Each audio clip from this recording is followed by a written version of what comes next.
We just made it to Bali, Indonesia, Yay, Indonesia. And we are very excited about it. We wanted to share with you our experience of traveling into the country. Now, we came from Australia, but it shouldn't be too different for you coming from anywhere else in the world. Yeah, the rules change frequently and have been with COVID. Bali has long been a very popular destination with digital nomads and travelers and tourists. And then they completely shut down to all tourism for the duration of COVID, and they've been reopening. So this is as of the middle of December 2022. This is our experience. We're David and Robb, and we are taking what we are hoping will be a 4-year sabbatical to travel the world. We've lived in and traveled to over 75 countries and territories over the past 30 years, and we are here to share our unconventional life of long-term travel to give you an example of what is possible. Today is a good day to live. So we flew in from Melbourne. Just so you know, when we checked in for our flight, the agent did ask us 2 questions. They wanted proof that we had onward travel already booked. The normal visa for Indonesia is 30 days, and they want to see that you have a flight out within that period. The airline does. So we were able to show that proof. And then there is an app, and I never learned how to pronounce it. Did you ever? It's called like Peduli something. I'll put it on the screen. But it's what they've been using to like contact trace people. But you're not actually apparently required to use the app. You just have to have it downloaded. They made sure that we did it at the airport before we even boarded the plane, and we had it. So we were prepared for that. Boys, prepare to fly. Then let's just talk about getting through the airport once we landed. So there are a couple of different checkpoints. I think we got a little bit of video when we were in the boarding area or when we got off the plane, but I always get nervous taking video in places like that. So I don't always like it. So I didn't get that much. But the first checkpoint, that was the health check, right? Health check first. Yes, we went through and just had to show our papers that showed that we had the vaccination. We just had a printout that had all of our vaccination record in it. It was in English, and that was fine for them. I think they also took our temperature, but we walked through the vaccination place very, very quickly. Very fast. Next, you have to pay for your visa on arrival. What's your visa situation like? There are, of course, multiple kinds of visas, and depending on the country that you're coming from, make sure we are not visa experts, so do your own research on your visa. But for most countries, you probably, and from the US we certainly did, we qualify for a visa on arrival. You don't have to do anything ahead of time. And then when you get here, you just have to pay the fee. How much is it? It's $35 US or 500,000 rupiah. If you happen to have rupiah, I think the exchange rate works out a little better if you pay in rupiah. We actually paid with Australian dollars, so it was, I think, 50 Australian dollars, which was actually, the exchange rate was a little bit better than it was for the US dollars. But it just depends on what you have.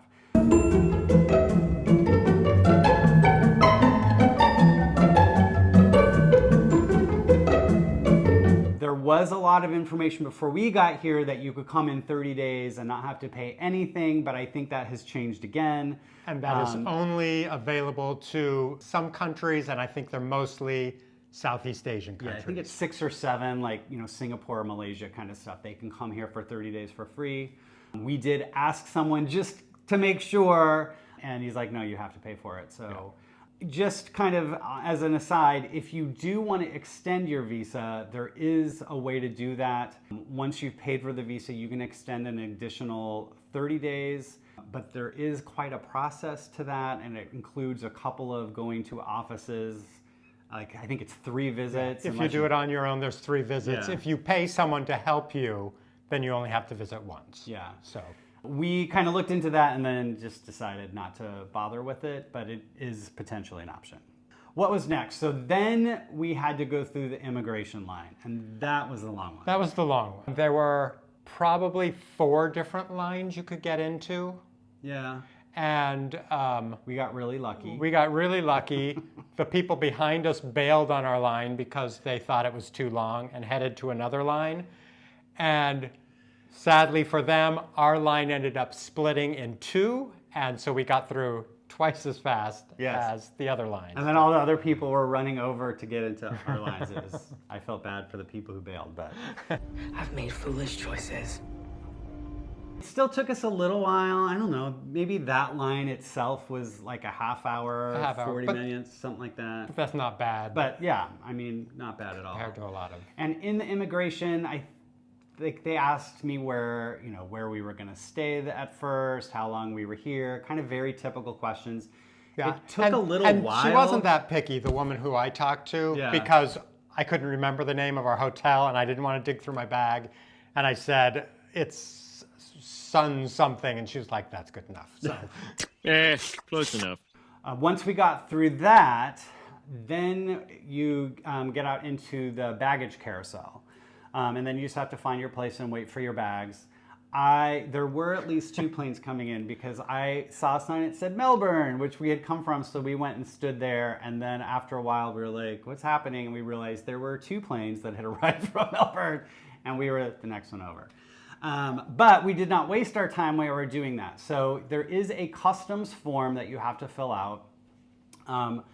And they don't give you the paperwork anymore on the plane, No. but when we were waiting in the baggage area,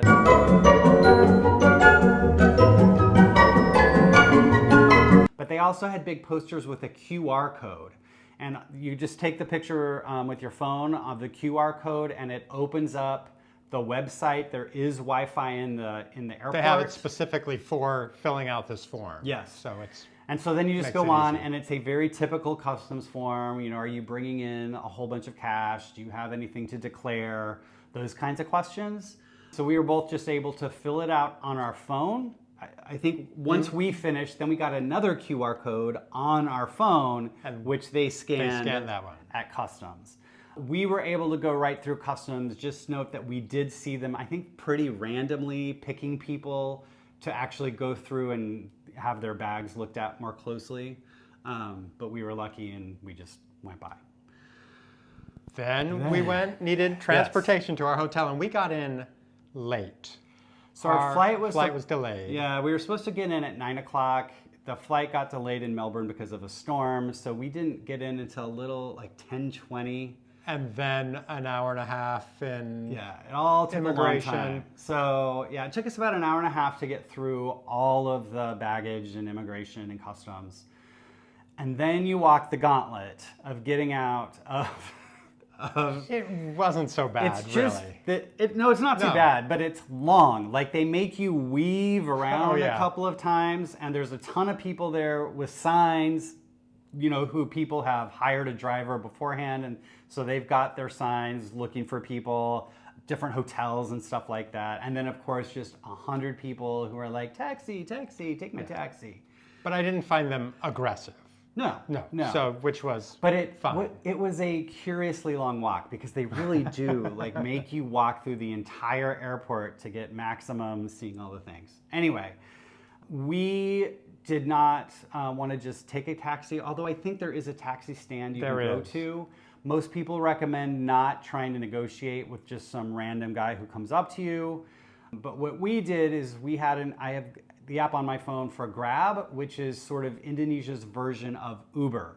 So you definitely, if you're coming here, you want to get Grab on your phone. They do rides. You can get a car. You can do a scooter. You can get food delivered to you. It's been very convenient. We haven't used it that much, but it's been very convenient. They can't go everywhere. Here in Ubud, there's kind of an issue because the taxis don't like them. But at the airport, they actually have a Grab office.